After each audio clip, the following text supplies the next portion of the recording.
आता पुढची बातमी पुणे जिल्ह्यातील शिरूर आणि खेड तालुक्यामध्ये सध्या बिबट्याची इतकी दहशत आहे की कधी कुठून बिबट्या येईल आणि लेकरांचा घास घेईल हे सांगता येणार नाही।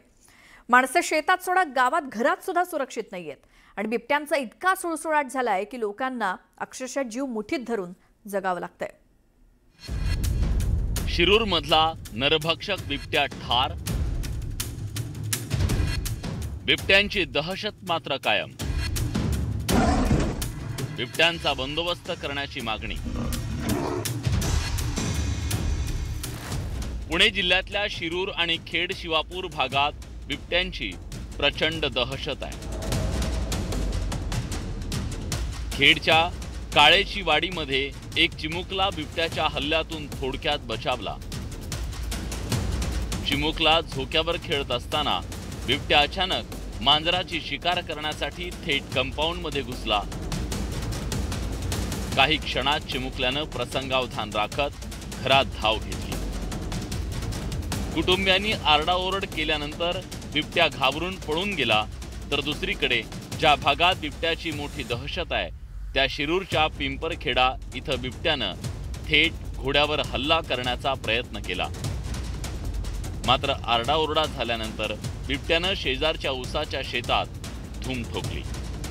या घटनेनं मात्र शेतात काम करणारे नागरिक भयभीत झालेत। इथं बिबट्या आला होता, गोड्यावर हल्ला केला त्यांनी। आमचा इशे तेच चालला होता, पण 2 बारे हल्ला केला। तेवढ्यात आम्ही उठलो, त्या काँग्रेसचा शिरला। तर आता म्हणलं याव काय पळाला, तर तेवढ्यात तुम्हाला बोलावलं तिकडून आम्ही। शिरूरच्या पिंपरखेड इथं 2 दिवसांपूर्वी बिबट्यानं केलेल्या हल्ल्यात रोहन विलास बोंबे या 13 वर्षीय मुलाचा मृत्यू झाला। त्यानंतर गावकऱ्यांच्या संतापाचा उद्रेक झाला। या भागात बिबट्यांना जेरबंद करण्याची मोहीम सुरू करण्यात आली आहे। मंगळवारी सकाळी एक बिबट्या जेरबंद करण्यात आला। त्यानंतर या भागातील इतर बिबट्यांच्या शोधासाठी वन विभागाकडून 3 थर्मल ड्रोनच्या माध्यमातून शोध मोहीम राबवण्यात आली। रात्री इथं दिसलेल्या एका बिबट्याला बेशुद्ध करण्यासाठी डार्ट मारण्यात आली। मात्र बिबट्यानं चौताळून प्रतिहल्ला केल्यानं बंदूकधारी शार्प शूटरनं गोळी झाडल्यानं हा बिबट्या मृत्यू पावला।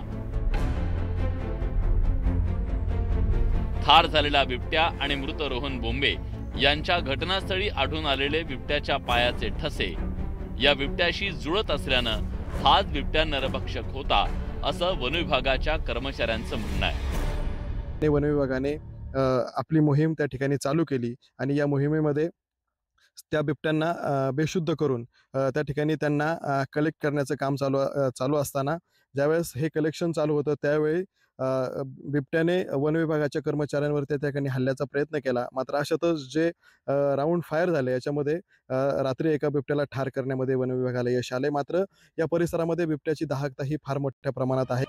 नरभक्षक बिबट्या ठार झाल्याची शक्यता वर्तवली जात असली तरी या भागातली दहशत कायम आहे।